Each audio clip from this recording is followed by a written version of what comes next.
Rosemont, Illinois. Tim Daggett was a member of the American Miracle men's team, winners of the team title over the favored Chinese in Los Angeles. But the Soviets weren't there. Today on ABC's Wide World of Sports, you'll see what happens when the Russians return to the world gymnastics scene in the World Gymnastics Championships in Montreal.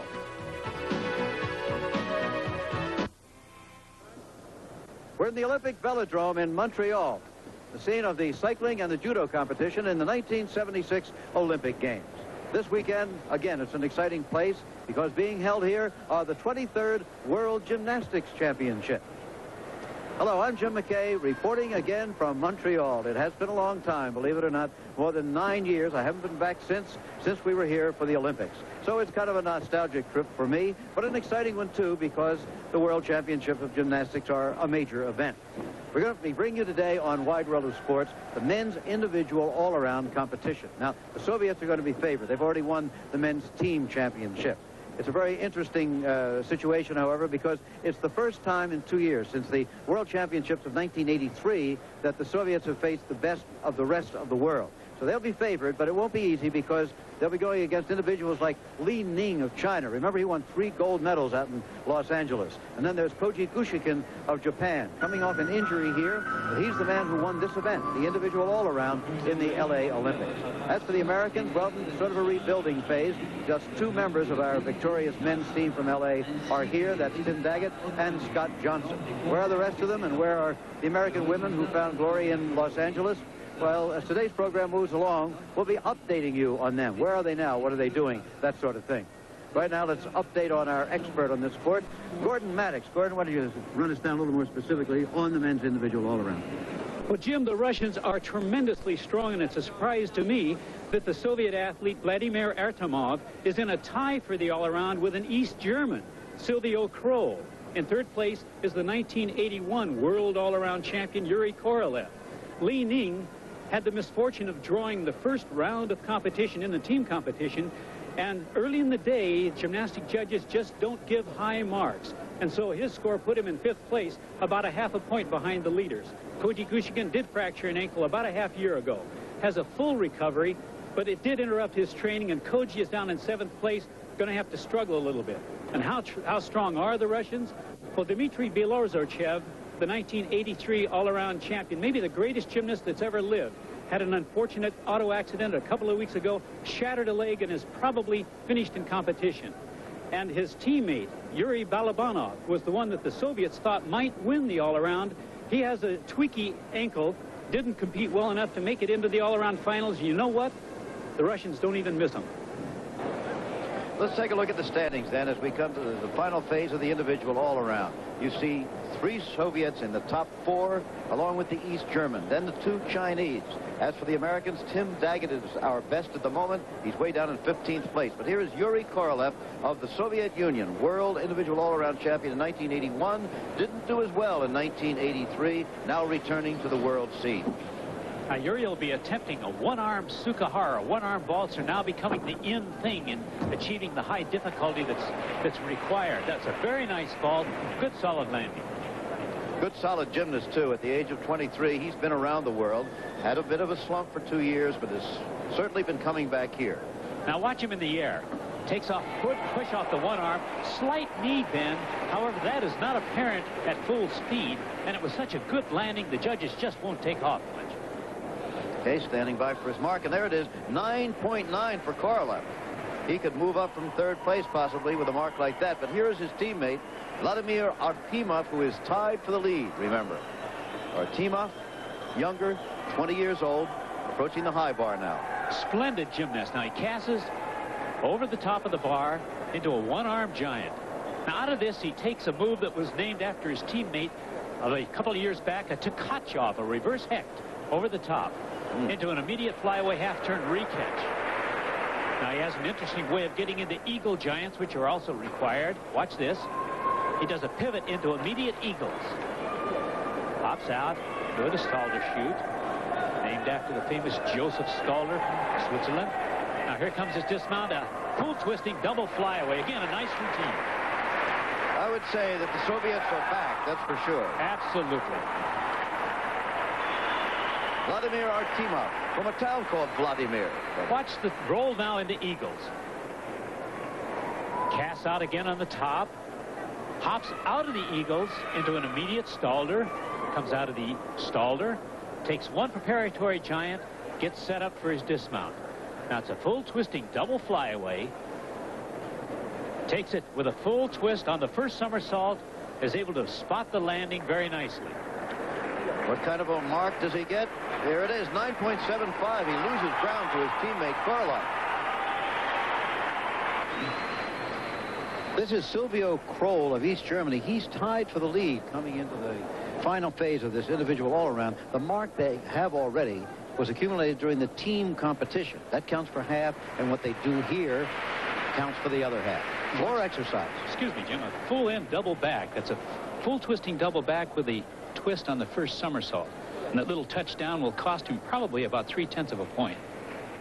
And that's major when he's coming into this event leading in the all-around to take a big deduction. Flares. To a minute pirouette. Not bad. He's really a good-looking gymnast. He's physically good, and his style is just terrific. A little tall for a gymnast, 5'8½". Yep. And not very bulky. His weight-to-strength ratio must be very good. Watch this back front now.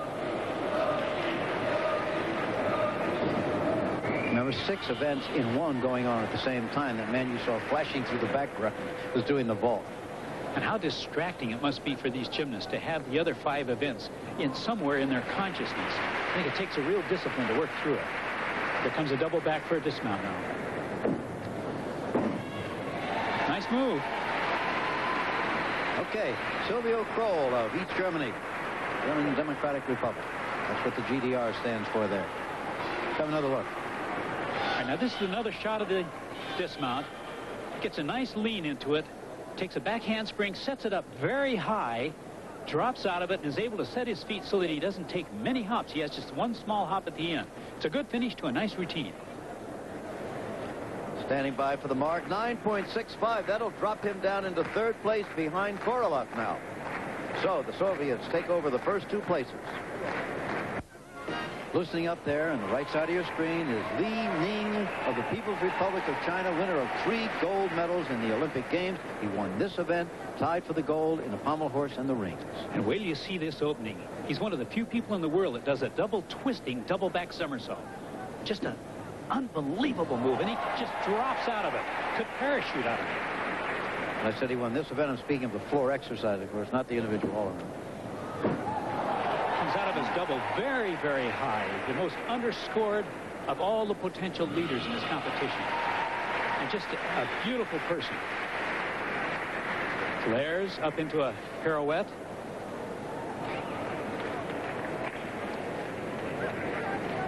He has a presence about him that just speaks of serenity. He's an artist, both in the fine arts sense and in the gymnastic sense. Beautiful press through a planche. Probably a tuck double coming in here somewhere. There it is. Tuck side, pardon me. Now he's past the minimum time, which is 50 seconds. They have a maximum of 70. Here comes a double back somersault. Watch how he drops out of it. Oh, just gorgeous, gorgeous. He stuck that one into the mat, didn't he? Well, we'll see what they can take off for in that exercise. That's really fabulous. Incidentally, they made a new rule here against demonstrating after high scores. Can you believe that? Let's have a look at that opening move. All right, this is a double twisting, double back now. A full twist on each of the 2 somersaults. And watch how high he goes and how early he comes out of it. Wow, he is just in orbit. Just fabulous. Marvelous conditioning. And what do the judges think?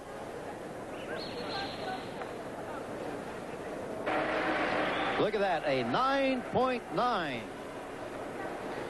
for Li Ning of China. Here then are the standings after one rotation. The Soviets now tied for the lead. Prol of East Germany dropping down into third place. But keep an eye on Li Ning of China moving up from fifth to fourth. And now here's Tim Daggett of the United States preparing for the vault. He and Scott Johnson are the only members of the 1984 U.S. Men's Olympic team who are competing here. However, we said we'd bring you up to date on some of the other American Olympians from L.A. Let's do that now. In Irvine, California, for example, Peter Vidmar is enjoying the freedom of a post-competition life with his wife, Donna, and a brand-new baby boy, who right now is just 11 weeks old. Happens to be named for one of his teammates on the U.S. Olympic team, Tim Daggett, and we'll be seeing in a moment. He now gives speeches and teaches gymnastics, a different life. After the Olympics, I thought, wow, now I can do all those things I never got a chance to do, and I've been surfing, and I went skiing, and water skiing, and sailing, and hot air ballooning, and doing a lot of fun things, and I've enjoyed it. But those things aren't going to last forever, and I'll be honest, those things are fun, but they're very temporary, and they don't bring me that long-lasting satisfaction that I've got out of gymnastics, because I know that it was a sport that I had to really work at and really try to master. And so it's fun to go back in the gym and play around, and I don't know, I do miss it. I miss the training, and it's been difficult to stay away from the gym, and it's not by choice. But the most important thing right now is to take care of my family. And if I could do both, if I could train and compete and take care of my family and Timmy and have that time at home, I'd do all of it. But right now, family's number one, and gymnastics has to take a back seat. But I'm going to be involved in the sport for the rest of my life, no matter what. You remember Jim Hartung in L.A.? Well, he's returned to Lincoln, Nebraska after the excitement of the games and the exhibitions that followed. He figured that a little rest and rehabilitation was in order, just to get his priorities for the future. I took last year off, kind of a sabbatical. We were doing so many things that it was just hard to train enough to compete at a top level, so I just took the whole year off. And about 2 months ago, I started working out again, and now I want to see if if I can come back. I'm going to train, and if everything feels good and I'm enjoying what I'm doing, and if I'm healthy, I will probably continue to compete. Now, Bart Connor's Olympic career actually began here in Montreal in 1976. Since L.A., he's been everywhere, doing everything, from a mall opening in Wisconsin to promote his book, to a career as one of the leading men in a movie called Rad. He's the guy in the black shirt, the bad guy, something new to good guy Bart. It is a riot, I got to tell you. You know, Tracy Talavera is one of my best friends from the women's Olympic team. And Tracy, she said, you know, you've been the Richie Cunningham of gymnastics your whole life, you know. And so she said, you know, when I was really looking forward to this because, well, Hal Needham came to my house. He was, you know, he's involved in racing cars, and he stopped, he was going across the country and stopped in Oklahoma for a day and visited it and said, I want you to do this movie, Bart. And I was like, well, I read the script, and you know, it's a bad guy, basically. I'll even do some of your work for you, crew.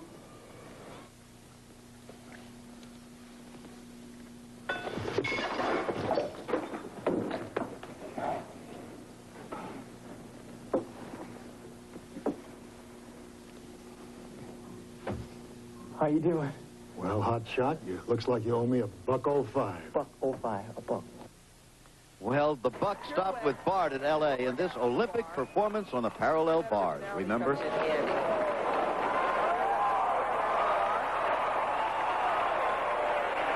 Presses up to a handstand.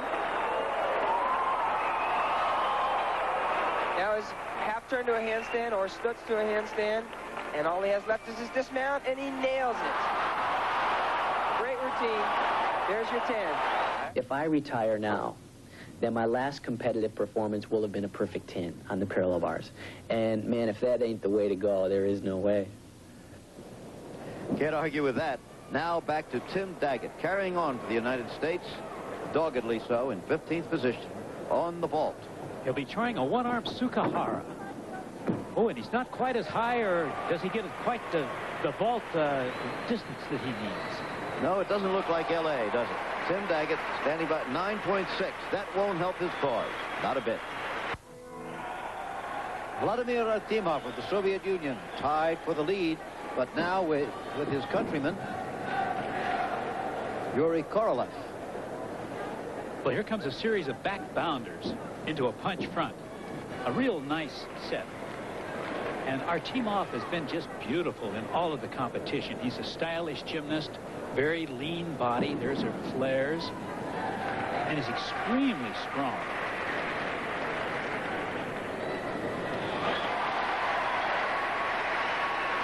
cheers from another piece of equipment where someone else is working. All right, here comes a piked front.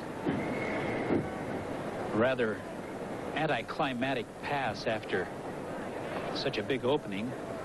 It's a very conservative routine as far as that's concerned. He'll finish with a double back, and if you remember Li Ning's routine, this has about 1/3 the difficulty that Li Ning's has, although it does satisfy the requirements. Vladimir Artemov, joint leader at this moment of the individual all-around, the World Gymnastics Championships. And let's take a look from another angle of that back pass into a front summy. Now he's going to take a layout back somersault. He'll keep it a bit low. There's the back into a bounding back with a full into a punch front. A nice pass. Not great, but it's a very nice pass. And the mark, 9.75. Well, that certainly opens the door for his teammate Korolev. Now here comes Li Ning of China, three-time gold medal winner, remember, in the Olympic Games. In 5th place coming into this final phase for the individual all-around. He's already moved up on one spot to 4th place after his first exercise, so don't count him out. No, what happens, Jim, is that the leaders often fall back, as Kroll did on floor exercise. He touched down and got a low score. Ning is working very well. Now, the rules specifically mention that you must work all 3 parts of the horse, have no stops and no show of strength. Oh, well, Ning is going to drop back. What happened? He was trying to swing all the way up through a handstand, and instead of stopping it, he got probably over-adrenalized, being in this World Championship, pushed a little too hard, and turned all the way past the handstand. So that's a 5/10 deduction right there. And that will drop him well down, no matter what he does from here on. Does a lot of things. The base score is 9-4, and with extra risk, originality, virtuosity, courage, those sorts of things, they get bonus points. Well, that'll take away some of those things, too. He could be down near 9-1, 9-2. Little falter in concentration on the part of Li Ning.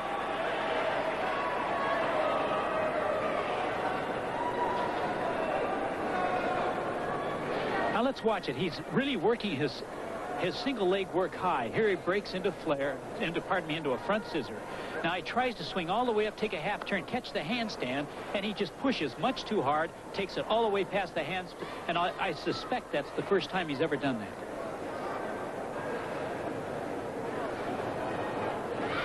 Well, there it is, 9.35. They were actually kind to him. Yeah, it's bound to drop him down. Tough break for Li Ning. Here's Yuri Korolev of the Soviet Union, tied for the lead at the moment. To take the lead at the end of this rotation, he needs a mark of 9.8 here. And boy, do they move on the parallels. Now, they've made the parallel bars almost as exciting as high bar. Now, watch this.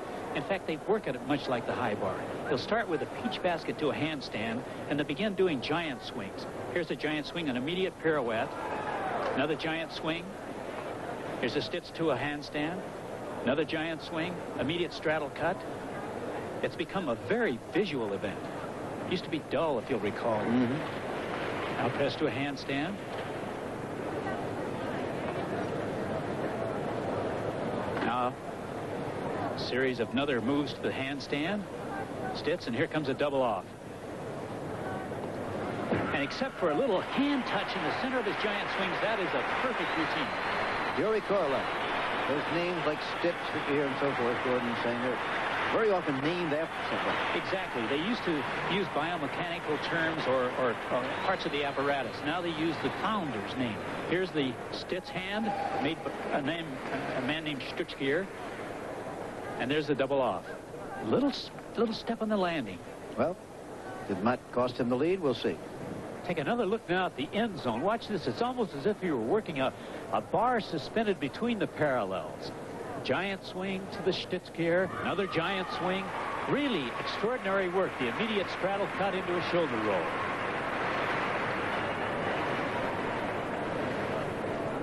Okay, and the mark, 9.85. He has the lead all by himself. So there are the standings. Korolev, Artemov second, and Li Ning drops all the way down to 6th place. Symbol of the Montreal Olympics almost a decade ago. Much fresher in our minds now, however, are the Games of Los Angeles and the American women. Mary Lou and Julianne and Tracy. Where are they now? What are they doing? What are their plans? Well, this was Julianne McNamara in L.A., a member of the silver medal-winning American team and a star as an individual. She tied for a gold medal on the uneven bars, won a silver in the floor exercises. Julianne in Los Angeles. Well, now she's still in L.A., a student at UCLA, but also involved in acting. 2 primetime TV parts so far, and, of course, commercials. That's why it is. Why it's been important. For me, basically, things are pretty much the same. I'm still real focused in on what I want. I'm still working out really hard, and as well as focusing in on my acting. And then I'm also going to school at UCLA. So my life is still real structured and real disciplined and really goal-oriented, and that's the way I like it. We first saw Tracy Talavera as a slip of a girl barely into her teens winning the American Cup. Well, by L.A., she was a mature member of the American team, helping to win that silver medal behind the Romanians. All that took place in Pauley Pavilion on the UCLA campus. The memories come easily to Tracy because she's still on the UCLA campus as a student majoring in communications. Any day she can stroll past Pauley and remember the glory days of '84 and look to the future. Well, the past year, after the Olympics, for a year, we just did a lot of tours around the country. I stayed out of school for a year to do that. It was a lot of fun. There was no pressure. I had nothing to worry about, nothing to think about, just promoting the sport of gymnastics and going out and having a good time. And that was really good because I got to have fun with gymnastics in an almost competitive kind of level. Now I'm going to school here at UCLA, and I'm concentrating on school mostly. I work out pretty much every day, but just for a couple of hours, and sometimes if I don't have the time to do that, then I just don't. And that's a good feeling, not to have to work out if you don't have to, and there's time for a lot of other things. But I'm enjoying myself down here. Mary Lou, we love you. She was the nation's determined little sweetheart in L.A. Oh, boy. Yes. She has done the best vault of her life. She knows what she's done now. Full twisting Sugahara.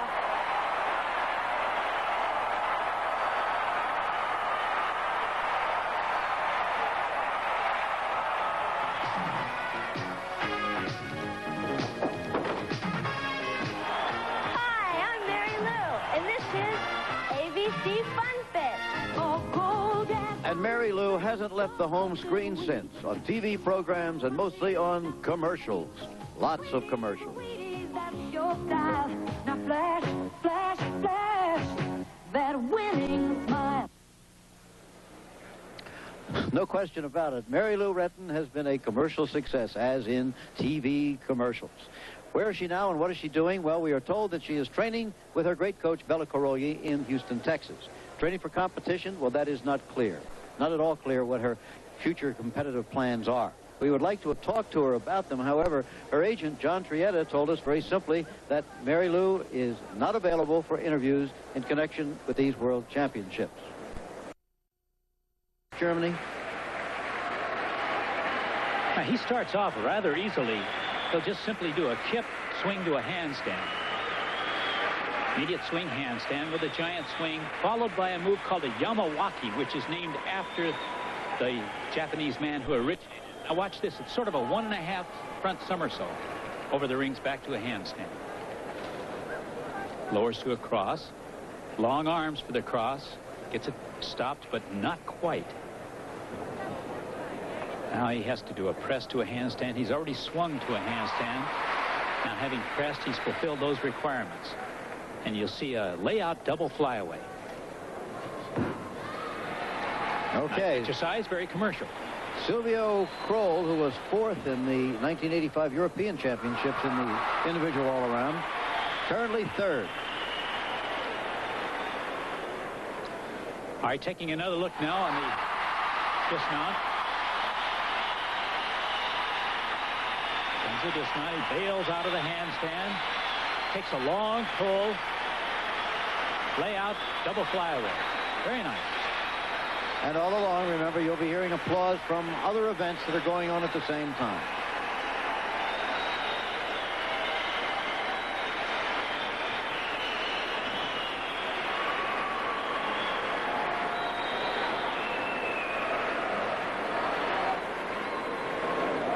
have a delay in the mark coming up here, Gordon. And look, these are the individual judges who have to agree before this is over. A 9-3, a 9-6, a 9-6, and a 9-7. Now, actually, Jim, only the two middle scores, the two 9-6s count, but the judge, the superior judge, seeing that 9-3 sees an obvious discrepancy, and at any time he can force a discussion, and they do every time. Well, here comes the mark. It's a 9-6 for Silvio Kroll, and that is going to help his cause unless the Soviets really have problems on yes, this rotation. That's not a championship mark, Jim. Yuri Korolev of the Soviet Union, back in his form of 4 years ago when he won the World Individual All-Around Championship at the age of 19. And he shows a lot of maturity in the competition tonight, Jim. He's just not letting it all hang out like his younger teammates. Does a lot of difficulty, but with much more precision. There's a one-arm to Tkachov. Now watch this. He turns into an immediate hop to Eagles. And you'll see him just right on top of the apparatus. His dismount may not be as high or as far. There, his front somersault was not quite as far from the bar, but much less risky. He just isn't giving away any points. Real nice double flyaway. Didn't take your heart away, but it was right on cue. You said it right. Not giving away a thing. Don't give it to the other guy. A little small smile there. He's been around. Take a look now. There's the front straddle stummy. He's in nice and close to the bar. He's not going to rip off because he goes for 110%. He's just trying to get through his exercises and make the other guys make the mistakes. Very nice commercial layout double flyaway. But boy, right on the money. Still aggressive enough, that's right. Not the old prevent defense. That can cost you. Korolev, after that title again. He was in a vicious duel in 1981, and he carried that off very well. Went right down to the last event. And there is the mark, 9.9. He's going to be tough to catch.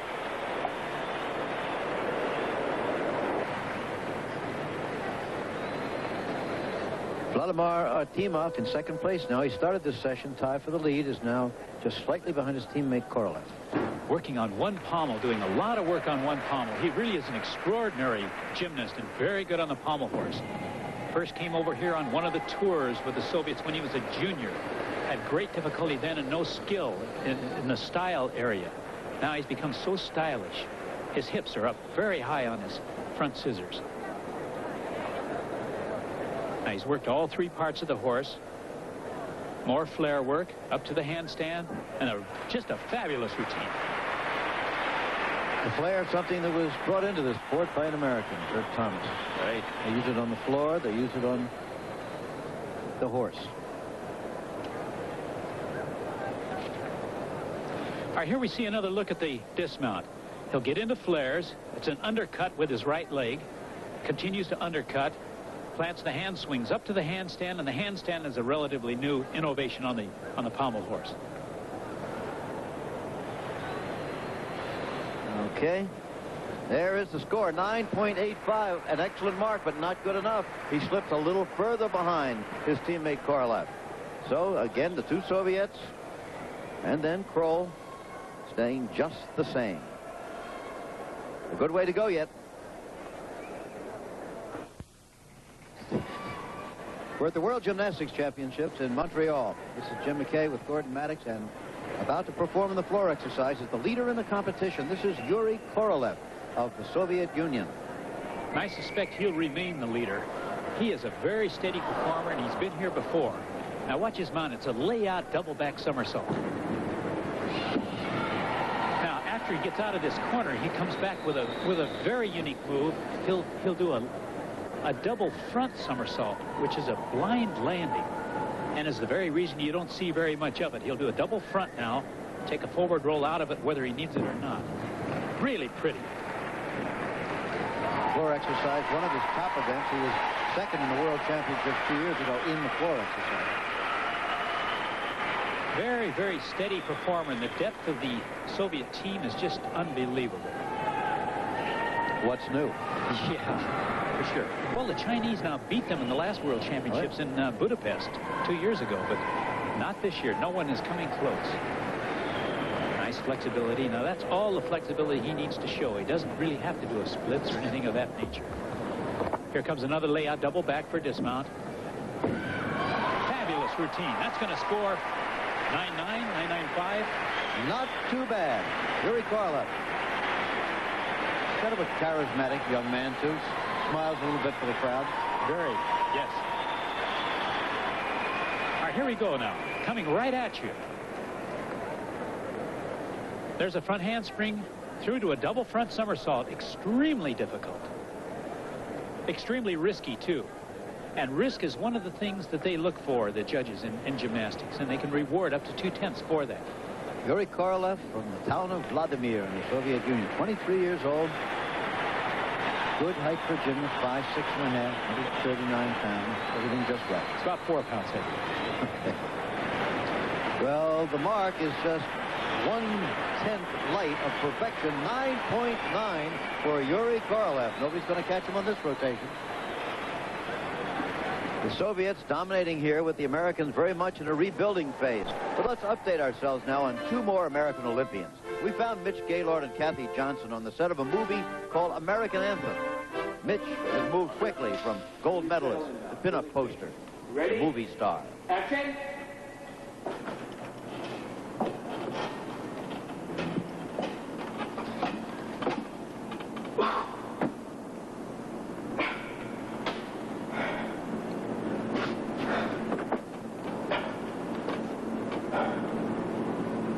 So you came back. Yeah. Are you sure that's what you want? Well, it's a start. They were contemplating whether to put an actor and double him or use a gymnast and teach him how to act. And that's where they ended up going, and I took acting lessons for about 3 months, and here I am. Mitch Gaylord enjoys acting and has very definitely put his gymnastics career behind him. The competition part of it is behind me. I like to just move on, you know. I feel like we did it, and it was great. Now I'm into another area, and hopefully I'll be able to excel in some other areas. Now, across the set, Kathy Johnson is working as choreographer with the leading actress, Janet Jones. Make a point of that, Sean. Yeah, let's go. Here. Here. Up on. Oh, sorry. Up on. And then I step out to here. Right. Let's try not to get yourself so far in here on that part. There's still very much in me a feeling of wanting to get out there and perform. Like when I watch her out there in front of the camera, I feel it so much that I would like to get out there and do it as well. But I like both aspects. I like creating and making someone else do it and see it work, but I still like performing myself. Teaching's a great challenge to Kathy, and she hopes to carry her expertise to the next generation of gymnasts. I feel very strongly about keeping the ball rolling since the Olympics with gymnastics. There's a lot of new kids coming into the sport, and a lot of them will dream of becoming Olympians. They will dream of becoming a Mary Lou Retton or a Nadia Comaneci.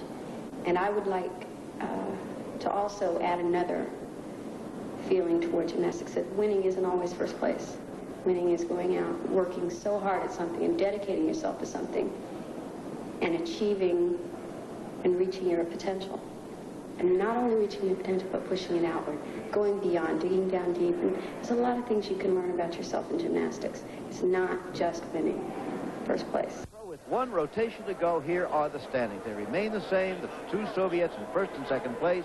Kroll of Germany in third position. On that 5th rotation, however, there was a tough moment for the Olympic individual all-around champion. This is Koji Gushikin of Japan crawling off the mat at the end of his floor exercise performance. He was in 11th place, and he says he will go on and do the final performance, but this was a tough one. Now watch this. On his dismount, he comes out a little bit early. Watch his left ankle. He's short, hyperflexes his left ankle, and it really gives him trouble. Here comes Yuri Korolev of the Soviet Union, about to become the individual all-around men's champion of the world, or is he? Coming to the rings in which they have not been marking high. he could really wrap it up with a mark of 9.8. It would be almost impossible for his teammate Artemov to catch him. But let's see. They said they haven't been marking too high on him. No, but he has an outstanding routine. He'll start with a back rise to a handstand, into a move called a honma, and then he really does some interesting new moves. Now watch. From the handstand, he'll do an inverted. Now he'll do a giant swing back up to another inverted, which is a very original move. I've not seen that before. He said earlier there's been very little originality in this event for 10 years. Exactly right. I've seen 2 new moves in the entire World Championship so far. That's one of them. And originality is where you get those extra tenths. Yes, there are 6 tenths of reward. One of them is originality, one for courage, and one for virtuosity. And he could get all 6. That's pretty good looking routine. That's a fine. Yuri Karloff. He could score very high. Very much like you were seeing the new world champion. He was the world champion 4 years ago. He lost it 2 years ago. All right, here we go now again. Lower to the inverted cross, which is in itself a very difficult move.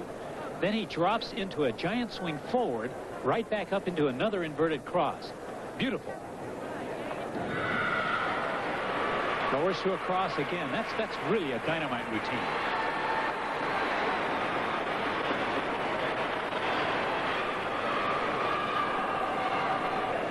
And that does it. There's no way that anybody can catch him here. Yuri Karloff with a mark of 9.85 is the new men's all-around world champion. So I said he won it 4 years ago, lost it 2 years ago, was not at the Olympics, and now he has regained the world championship at the age of 23. Silvio Kroll of East Germany, he's in 3rd place, but he only leads the Chinese Xu Xichang by 5/100ths of a point. So he's got a battle on his hand here in the final exercise. And he came in the lead, and he's been a little bit shaky. Let's see if he can pull it all together. There's a one-arm giant swing. Now he's on the other arm with a one-arm giant into an immediate ginger. And in the background, we saw just walking out of the picture the man who is his opponent at this point, Xu Xichang. So it's almost eyeball to eyeball. Well, Kroll had a small mistake in his first release move. He came in very close to the bar to have a deduction. Now watch this dismount. 4.5 twisting double front. Okay, well, Kroll has finished this exercise, and Xichang is just about to begin. And here he comes. Here is Xu Xichang of China, only 5/100ths behind. These scores are going to make all the difference. Now watch these giant swings. There's a giant swing into an immediate Diamondov. Another giant swing into a pirouette. Another giant swing to a handstand. Stitt's hand, beautiful so far. Diamondov to one bar. Now watch this press. He comes into an English handstand on one bar, back to the center. Now all he has to do now is his double somersault. Look out. Okay, so they've both done their routine, but the bronze medal is still up for grabs. It's all up to the judges. 2 scores to come, and 5/100ths of a point between them. 9.9 for Kroll, and that means that a 9.95 would be necessary for the Chinese gymnast to catch him. Not likely. 9.9. Imagine that. Both coming out 1/10 short of perfection, but Kroll of East Germany holding on by that narrowest of margins to win the bronze medal. So it's an East European sweep. The Soviets 1st and 2nd, East German 3rd. As for the Americans, Scott Johnson was 22nd, Tim Daggett 25th, and Brian Babcock was 28th. This is Jim McKay with Gordon Maddox saying so long from Montreal. The coordinating producer of ABC's Wide World of Sports is Dennis Lewin.